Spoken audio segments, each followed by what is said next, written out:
happy to have Tony Kirkman, the executive director of the Piatt County Mental Health Center, in studio with us today. Tony, always good to have you in studio. How are you, my friend? It's great to be in person, Mr. Seth. Thank you. It is. I love having you in the studio, man. Okay, so the question everybody wants your take on is the Chicago Bears. Are they doing the right thing by ditching Justin Fields and going with Caleb Williams? Oh, gosh. I think that I don't know if I want to weigh in that one. I was going to say this is one that might just get you fired. That's right. That's right. I would say that, I think we should have held on to Justin Fields at least to see what we could have got later in the market. Mm-hmm. He's deserved more than a 4th or a 6th round draft pick. I think so too. Yeah. I think so too. But looks like they're going to put all their cards in on Caleb Williams. That's right. He's going to thumbs up or thumbs down? I think on the field, yes. Off the field, to be determined. But I think a lot of people's jobs are being determined by his performance and that $2.5 billion stadium that they want to build. So we'll see. Is that going to happen? You think? You think they'll go north, or are they going to join the White Sox in downtown Chicago?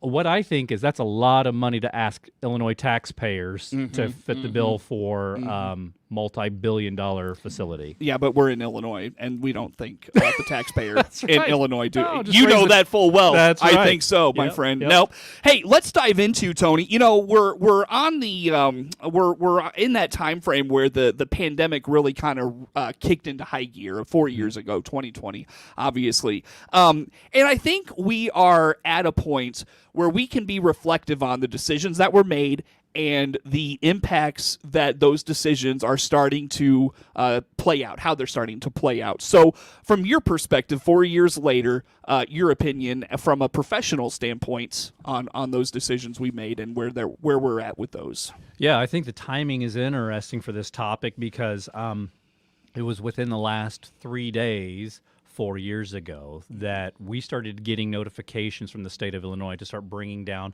all of our programming. And again, you remember, Seth, we were told, hey, just hang out for a weekend or two, watch some Netflix, and we'll get right back to regular scheduled programming.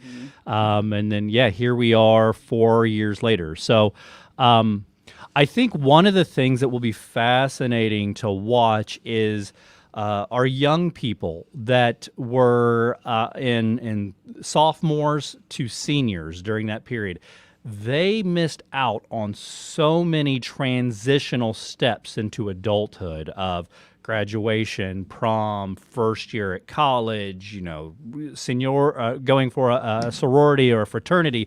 Like all of those natural precursors to development were taken away. And so I think there's going to be a gap within social development that we're really going to have to watch. And those kids now are already graduating from college. And speak to what you think that will mean for them as they transition into adulthood. They go from, let's say the seniors in high school, they didn't have a prom in 2020. They, you talked about the first 2 years of college, very, very different campus life. A lot of just kind of socialization, whether it's a good thing or a bad thing. Parties, those types of interactions, hanging out with friends were very different those 2 years.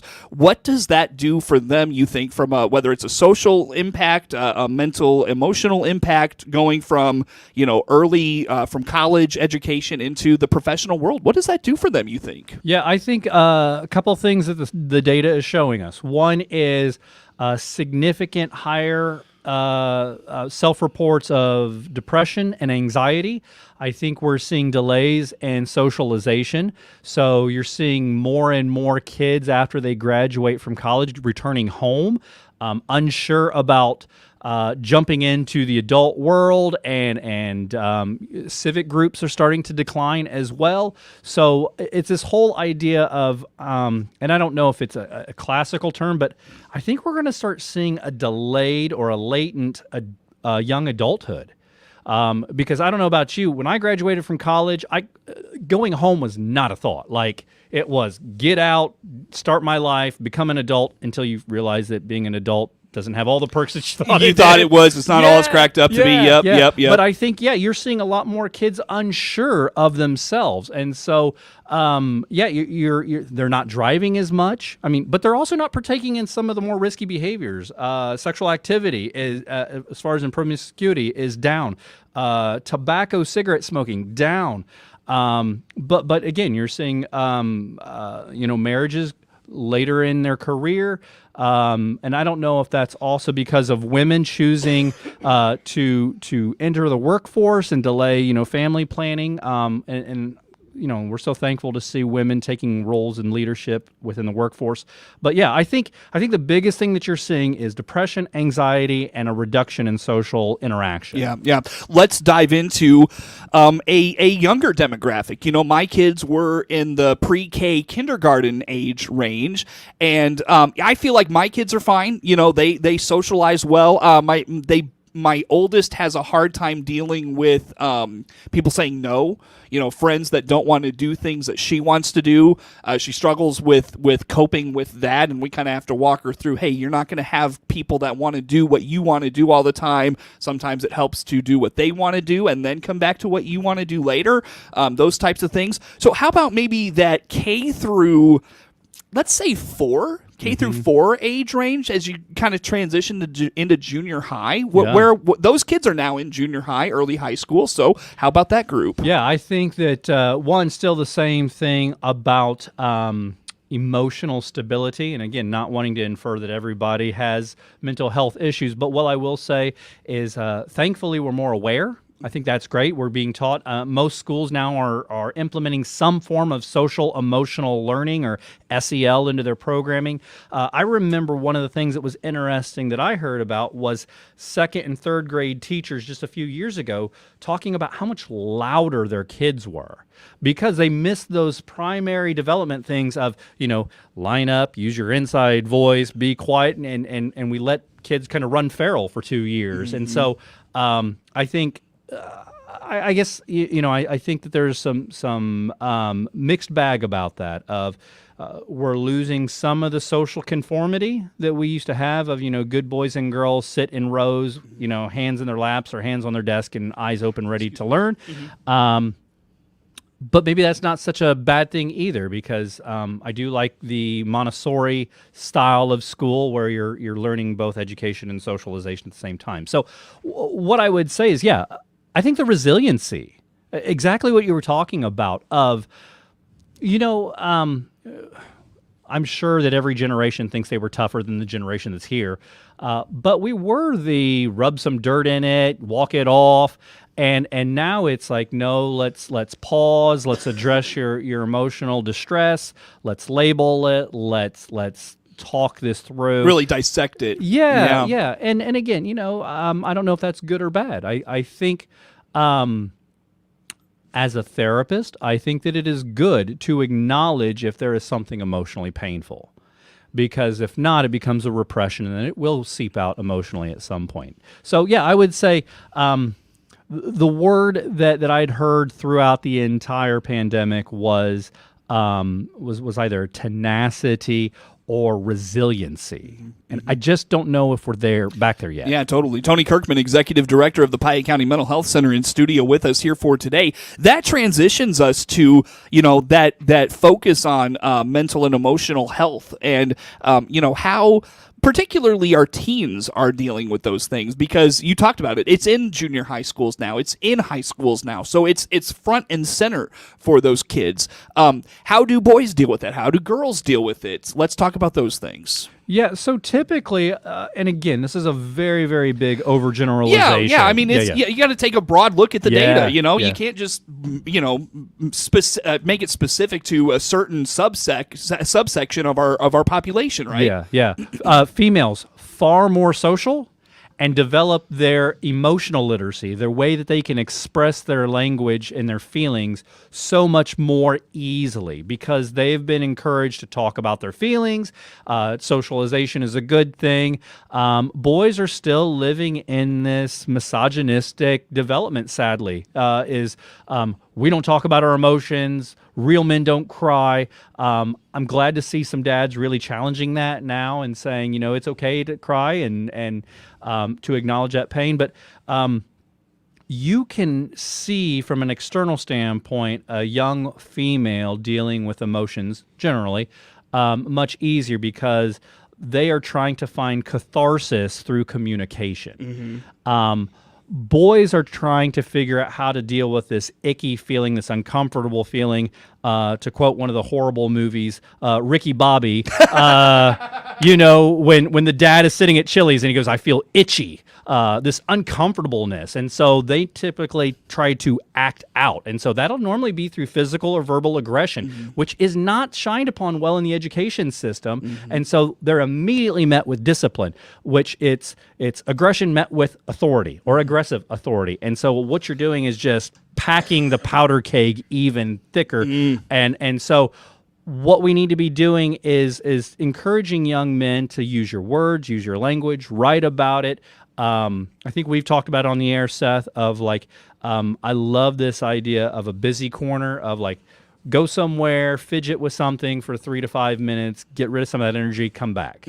I think that's great. I think that speaks to establishing a habit later in life that's good, where I don't know what you do. If I'm stressed, a good workout just resets me. Yep. You know what I mean? Absolutely. And exercise or take the dog to the park for a walk. Something, just get out and move. I think that establishes a good habit later in life. Yeah, and you don't want displacement. So, the example is dad has a bad day at work and he comes home and kicks the dog. Kicks the dog, drinks, That's something right. like That's that. right. Yeah. Let's acknowledge our unhealthy feelings and let's figure out a cathartic way to deal with it. Yep, totally. Very good. There's so much more we could dive into there, Tony. I know there is, but we're limited on time in our segments, unfortunately. Where do folks go to whether get a hold of you, one of your people, to talk through whether it's a teen, whether it's a young adult, whether it's an adult, wherever we're at in life, never hurts to talk to somebody. How do they get a hold of one of your folks? Yeah, give me a call, 217-762-5371. Check us out online, piattmhc.org, or we also have a Facebook page, Piatt County Mental Health Center. That is Tony Kirkman, Executive Director of the Piatt County Mental Health Center. My guest in studio. More to come with Tony on the WHOW Morning Show. WHOW. New Chryslers and Jeeps in downtown Clinton. This is Will Daniels, General Manager at Baum Chrysler Jeep in downtown Clinton. Yes, we have new Chrysler Pacificas and Chrysler 300s. We also have new Jeep Compass and Jeep Wranglers in trim levels like the Sport, Sahara, Rubicon, and the Wrangler 4xe Hybrid. Need a truck? See the Jeep Gladiator? It is also a 4-door. There is only one Jeep. Make it your own in downtown Clinton. Find us at baumchryslerjeep.com. March into Baum Chevrolet Buick and march out with a new Chevrolet. This is Scott Baum from Baum Chevrolet Buick here in Clinton. We have a good selection of Silverado trucks to fit your everyday work needs. We have 1500s, 2500s, and 3500s in regular cabs, double cabs, and crew cabs. And if you're looking for good fuel economy, check out our 3-liter diesel and our 1500 Silverados boasting a combined 26 miles per gallon rating. BaumChevyBuick.com, right from the start. It's no secret that employers are having a difficult time hiring qualified personnel, whether full or part-time. The Miller Media Group wants to help you, the employer, to find the candidates you're looking for. That's why we've created IllinoisJobPost.com. That's IllinoisJobPost.com. This website is part of a broad radio and internet employment campaign available through the Miller Media Group. Contact your account manager or email sales at randyradio.com for more information. IllinoisJobPost.com is where we put the power of radio and the internet to attract prospective candidates. Allergy season is here, and our Warner Hospital and Health Services walk-in clinic inside our family medicine is here to help. No appointment, no problem. Find out more by clicking our icon at DeWittDailyNews.com.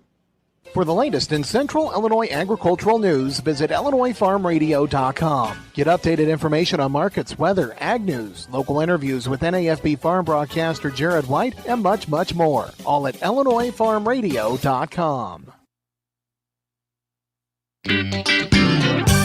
Your friend in Central Illinois. WHOW. Tony Kirkman is the Executive Director of the Piatt County Mental Health Center, our guest in studio today. I'm your host, Seth Lawrence, here on the morning show, which streams to Facebook and YouTube. It's brought to you by Peterson Insurance, your Pekin Insurance agent in Clinton. You know, Tony, we talked about the 4-year anniversary of really the pandemic kicking into high gear and kind of taking a step back and being reflective on where we're at as a society, where the data tells us we're going. And I know one thing you're in the midst of right now is going to probably be very interesting interesting to add to where you think we're at as a population, particularly with the youth, is the Illinois Youth Survey. That's going on now. Tell us about this. Yeah, so it's a statewide funded program, and so I'll try to get all of my acronyms in one sentence. So the Center for Prevention Research and Youth Development, that's funded through the U of I School of Social Work, puts on the IYS. So CPYRD, U of I Social Work funds the IYS. And so, again, it's self-reports of 8th, 10th, and 12th graders. It takes about 35 minutes. It surveys them on a broad amount of topics of everything from how often do you sit down and have a meal with your family to what's been your exposure to drugs, alcohol, and mental health issues. How do you feel that there's somebody in the school that cares about you? Is there a trusted person? What's your perceived risk of some of these risky behaviors? It's fascinating data. But for me, the part that I'm going to be watching is there's a couple parts of the IYS particularly that I want to see. I want to see there are 2 questions related to mental health. One is, have you had thoughts of suicide, and your self-reports of anxiety and depression, has it had a significant impact on your ability to be educated? That's your mental health component. I want to see the marijuana use numbers, especially with recreational marijuana being approved 4 years ago, 4 years, 6 years. So that has now increased access and availability. We're now able to see that there are synthetic marijuanas, and I didn't realize this. So the marijuana that people used to smoke back in the 70s was around 8 to 10% THC. You roll a joint, you get high, whatever. You can actually go to recreational distributors right now, and you can get a synthesized marijuana today at 86% THC. That's a lot. So I want to see the marijuana usage. I want to see the age of exposure for marijuana usage. And then I'm still watching this vaping e-cigarettes because, again, while we have teens reporting that about 1% of them are using tobacco cigarettes, it's 1% and it's going down.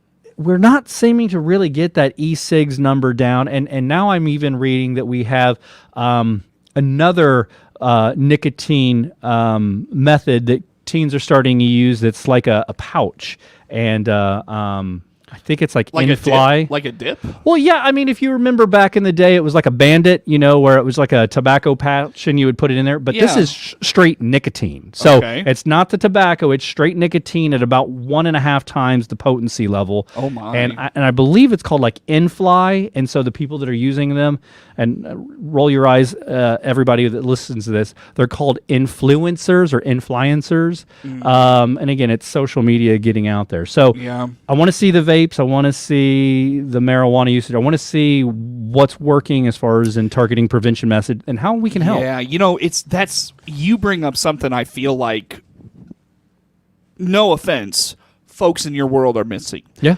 Teens are on social media. I see commercials for stuff like this on not vaping, not texting and driving. You see that on TV. And kids are watching TV a little bit, but mostly it's like YouTube, and those commercials aren't on YouTube.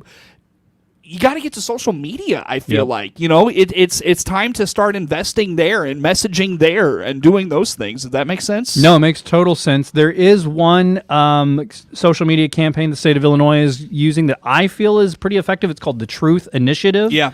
And, they'll have YouTube videos, social media clips, and, they're talking about when people are vaping, one, understanding the amount of nicotine that you're ingesting in those pods, but secondly is that when that filament is burning, you're actually getting a small particle of nickel and aluminum that you're actually inhaling. Treat kids with respect that they can take adult information and make an informed choice about it. We don't need to do this is your brain on drugs with the frying pan. What we need to do is say, here's data. We're trusting that you can make an informed choice now. Yeah, for sure. I totally agree with that. Yeah, treat them like adults, for goodness sakes. Yep. Yeah, that's wow, that's a lot there. In terms of when you get this data back from Illinois Youth Survey, when do you get it back? When do you start dissecting? How do we approach what we know and all those things? Yeah. So there is typically a point of contact at every administration for every district. It's typically the superintendent and the guidance counselor. So what ends up happening is all of these kids take this test. As long as we get 70%, because they want a good sample study of the districts, they will get a school-specific report somewhere around June or July. The state of Illinois will take all of that information, compile it into county reports, and then I should get them into July, beginning of August. Do you have a good relationship with the soups and principals and all those people in your area? Yeah, I feel so. I mean, we've got amazing administrators doing some really hard work here. And just tracking the stuff that the Illinois State Board of Education says, we know teachers are overworked and underpaid, and here's another mandated training they have to do. Here's and another mandated course and another mandated curriculum. And we all also that. want you to be social workers and teachers and police officers. And hey, by the way, have your own life too. Yeah. And balance that. So tip my hat to everyone that's in education. So what I plan to do is when we get the reports start to roll through is to talk to every superintendent that's in Piatt and DeWitt County, offer our services to come in and meet with their school boards to kind of dissect it a little bit more because data's great. What are we going to do with it? Yeah, for sure. When do you anticipate that coming in? I'm hoping August. All right, very good. Well, hopefully we can catch up then. Tony, thanks for coming in, man. Always a pleasure. Good to see you, my friend. Tony Kirkman, Executive Director of the Piatt County Mental Health Center, in studio with us. Network News on the way.